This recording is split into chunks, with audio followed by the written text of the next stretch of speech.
Tuan-tuan, baru-baru ni kecoh Zam saham dia beli apa? The Red Warrior. The Red Warrior. The Red Warrior ni adalah pasukan negeri Kelantan, tuan-tuan.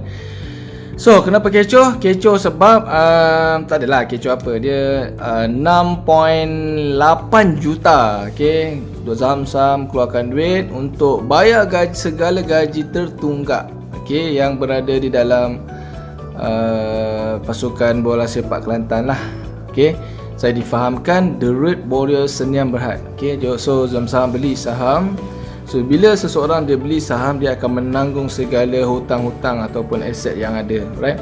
So daripada balance sheet kita tengok bahawa hutang lebih kurang dalam 6.8 juta tertunggak, okey, dalam saham The Red Warrior. Okey, hutang tertunggak sebab nak bayar gaji pekerja. Okey, ini normal lah kalau kita tengok dalam senario pasukan Kelantan.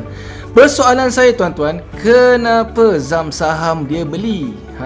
Ini yang menarik perhatian. Okey, tuan-tuan, kenapa Zam saham beli syarikat The Red Warrior? Okey, sebenarnya kalau tuan-tuan nak tahu, Zam saham ni dia sebenarnya adalah salah satu sifu yang faham tentang saham. Okey, macam mana nak jadikan sesebuah company tu ke IPO. Dan dulu saya pernah pergi kelas dia, road to IPO. Sebab saya tak ada lagi pengalaman untuk ke IPO ni semua. Tapi Zam saham dia sebelum ni dia pernah ada syarikat Frozen kan. What happen is dia nak try to pergi ke IPO lah. Okay. Jadi IPO ni ataupun pasaran saham ni adalah salah satu tempat cara macam mana kita nak dapatkan duit tanpa buat loan daripada bank. Kalau anda tengok macam Tony Fernandez Asia pun sama juga. Okey, dia orang apungkan syarikat dia ke pasaran saham. Okey, bila syarikat dia apungkan ke pasaran saham, maksudnya public ataupun orang luar boleh beli saham syarikat tersebut.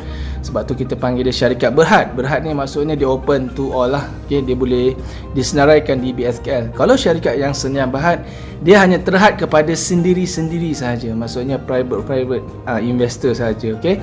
Jadi the moment contoh kalau dia dapat naikkan nilai saham The Red Warrior, contoh menjadi 1 bilion.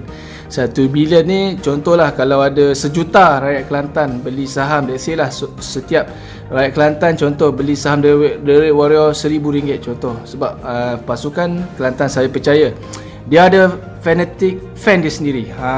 So fanatic fan dia nakkan The Red Warrior tu naik kan. So bila dia naik, dia akan beli saham. Maksudnya mereka ni akan menjadi sebahagian daripada syarikat tu.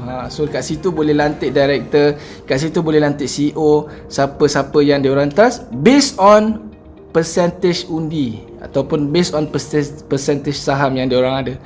So tuan-tuan tengok RM1,000, okey, RM1,000 kalikan dengan contoh 1 juta. Okay, dia akan jadi 1 bilion. Okay, contoh macam itulah. Okay, itu nilai saham syarikat dan naik.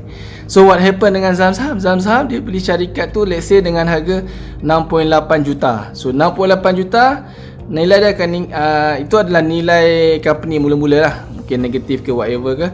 Tapi tuan-tuan percaya kan? Percaya satu hari bila ada orang beli saham dia, okay, bila orang ada beli modal ataupun sumbangkan modal sebagai dalam bentuk saham, dia akan menyebabkan nilai saham tu naik dan kat situlah untung dia buat. Alright.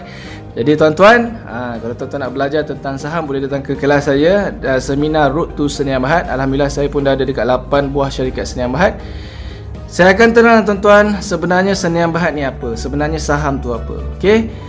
So cuma beza saya tak beli saham yang kat BSKL sebab saham kat BSKL, saham dekat New York ke whatever, kita tak boleh nak kontrol tuan-tuan. Okay, kita duit kita tapi kita tak boleh nak kontrol. So itulah bezanya kenapa saya invest sendiri dalam saham syarikat Sdn Bhd yang kita punya sendiri. Sebab duit tu duit kita dan kita boleh kontrol. Sekian saja daripada saya, daripada Faizal dari CEO Academy, dan jangan lupa boleh datang ke seminar Road to Sdn Bhd di 14 lokasi kalau tuan-tuan betul-betul nak protect aset tuan-tuan. Alright. Sekian, Assalamualaikum. Bye. Jangan lupa subscribe tau.